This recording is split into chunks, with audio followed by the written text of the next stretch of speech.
Hi everyone, welcome back to my channel. तो इस video में मैं आप लोगों को बताऊंगी मैं इंग्लिश की प्रिपरेशन किस तरीके से कर रही हूँ फॉर IBPS PO मेंस। और पूछते भी हैं लोग इंग्लिश कैसे और किस तरीके से प्रिपेयर किया जाए, तो मैं आपको बताना चाहूँगी।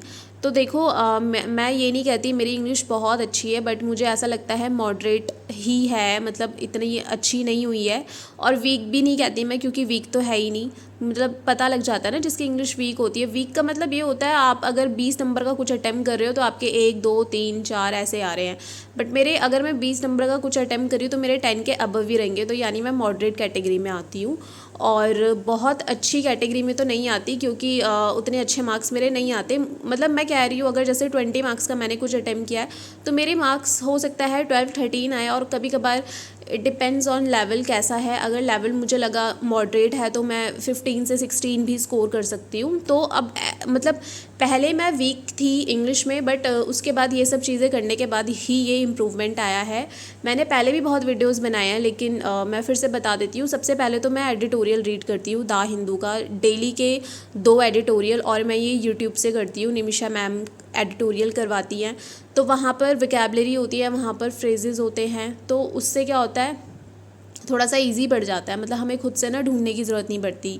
और दूसरी चीज़ आप ये क्या करो, जैसे किसी को नहीं पता तो आप जैसे मैम एडिटोरियल रीड करवाती है ना, पहले आप खुद से रीड किया करो और उसके बाद फिर मैम का सुना करो। अब ऐसे में क्या होगा, अगर आपको कोई चीज़ ऐसी है जो आप कॉम्प्रहेंड नहीं कर पा रहे हो, जब मैम आपको बताएंगी तो आपको वो चीज़ पता चल जाएगी आपकी मिस्टेक कहाँ पर है।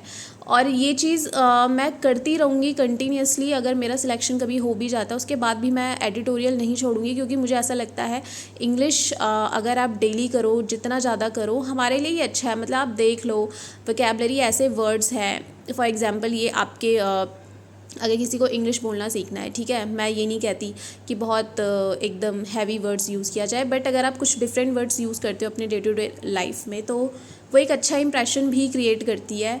पता नहीं, बट मुझे काफ़ी फैसिनेटिंग सा लगता है। अब दूसरों का मुझे पता नहीं। तो ये एडिटोरियल था। आफ्टर एडिटोरियल आपको क्या करना है, आप एक सेक्शनल मॉक दो, ठीक है, और मेंस का दो। प्री के मॉक मत दो, क्योंकि प्री का लेवल इजी ही होता है, आपको मेंस का ही देना चाहिए। और इंग्लिश जब आप दोगे ना वहाँ पर, तो जैसे एक्चुअली अब होता है क्या है, कॉम्प्रहेंशन में ना थोड़े लॉजिकल बेस्ड क्वेश्चंस आते हैं। जैसे रीजनिंग में पूछे जाता है ना इन्फ्रेंस वाले, तो मैंने कभी कभार इंग्लिश में भी देखे हैं, जो रीडिंग कॉम्प्रहेंशन आता है उसमें भी। तो ऐसे में क्या होगा, अगर आप इंग्लिश अच्छे से कर लोगे ना, आपका कॉम्प्रहेंशन जो एक पावर है वो अच्छी है, तो ये चीज़ आपको ना कहीं रीजनिंग के क्रिटिकल या फिर लॉजिकल रीजनिंग के पार्ट में भी हेल्प करेगी। तो इसलिए इंग्लिश अच्छी करनी बहुत ज़रूरी है। और इसके बाद जो मेरे अंदर सबसे ज़्यादा इम्प्रूवमेंट आया था ना, मतलब मैं ऐसा कुछ नहीं कह रही कि आप लोग ये करो ही करो, ये आपकी चॉइस है, आपको करना है नहीं करना है, डिपेंड्स ऑन यू। आप मतलब कितनी नीड है आपको इंग्लिश इम्प्रूव करने की, क्योंकि काफ़ी लोगों के बहुत तरीके होते हैं, अलग अलग तरीके से हर कोई अपना देखता है कि उसे किस तरीके से इम्प्रूवमेंट मिलेगा। बट मैंने काफ़ी पहले मैं टाइम्स ऑफ इंडिया रीड करती थी, उसके बाद मैंने हिंदुस्तान टाइम्स रीड किया, उसके बाद मैंने द हिंदू भी घर पे मतलब लगवाया न्यूज़पेपर। पर द हिंदू ऐसा होता था मैं उसकी 4 लाइन्स नहीं पढ़ पाती थी। मतलब उसके इतने जो वर्ड्स होते हैं, जो वोकैबलरी होती है, वो बहुत ही मुझे डिफ़िकल्ट लगती थी। और दूसरा मैं कॉम्प्रहेंड नहीं कर पाती थी। बट अभी जो मेरी इंग्लिश ठीक हुई है वो मुझे हेल्प की है अनअकैडमी पे ना। मैं ट्रस्ट में मैंने उस समय सिर्फ 1 महीने का सब्सक्रिप्शन लिया था अनअकैडमी का, वो भी सिर्फ इंग्लिश की वजह से। मतलब मुझे कभी दूसरे सब्जेक्ट्स में इतनी डिफ़िकल्टी नहीं हुई जितनी मुझे इंग्लिश में हुई थी। तो मैंने 1 महीने का सब्सक्रिप्शन लिया, मैम से ही पढ़ा मैंने 1 मंथ का। तो मुझे वहाँ पे थोड़ी थोड़ी टेक्निक्स पता लगी, मतलब किस तरीके से मतलब हमें कॉम्प्रहेंड करना है। जब हम कॉम्प्रहेंशन करते हैं किस तरीके से क्वेश्चंस को सिलेक्ट करते हुए चलना है, जो क्लोज टेस्ट होते हैं, जो फिलर्स होते हैं, वर्ड्स को हम पॉजिटिव वे में नेगेटिव वे में किस तरीके से एलिमिनेट कर सकते हैं, बहुत चीज़ें होती है। नाउन मतलब फॉर एग्जांपल जैसे कोई फिलर है तो सब्जेक्ट के अकॉर्डिंग यहाँ पर क्या आएगा, वर्ब आएगी, एडवर्ब आएगी, जो भी है। मतलब मैं डीप में नहीं जाती ग्रामर के, और ना ही मैंने कभी ग्रामर इतनी डीप में पढ़ी है, बट उस क्लास ने मुझे बहुत हेल्प की थी। और फिर जब मैंने 1 महीने का सब्सक्रिप्शन लिया तो मुझे ऐसा लगा कि मुझे अच्छा लग रहा है और मेरे में थोड़ा इंप्रूवमेंट आ रहा है। मतलब मैं समझ पा रही हूँ किस तरीके से करना है। तो फिर उसके बाद मैंने 6 महीने का और वो एक्सटेंड कर दिया था, और मैं उससे सिर्फ इंग्लिश की क्लास देखा करती थी और कभी कभार मैं मैथ्स की क्लास भी देख लिया करती थी। तो ये 3 चीज़ें हैं जो मैंने की थी, इसी से इम्प्रूवमेंट आया है। नंबर 1, मैंने द हिंदू एडिटोरियल डेली पढ़ा यूट्यूब से, और दूसरा जो मैंने आपको बताया सेक्शनल मेंस मॉक देना है। आपके अच्छे मार्क्स नहीं आ रहे कोई बात नहीं, आप 2 अटेम्प्ट करो, उसके बाद उसका एनालिसिस करो, ठीक है। जब आप एनालिसिस करोगे ना आपको खुद ही धीरे धीरे इंप्रूवमेंट मिलेगा। कभी कभार ये होगा आपके पहले मॉक में अगर 10 आ रहे हो तो दूसरे वाले में क्या पता 5 आ रहे हो।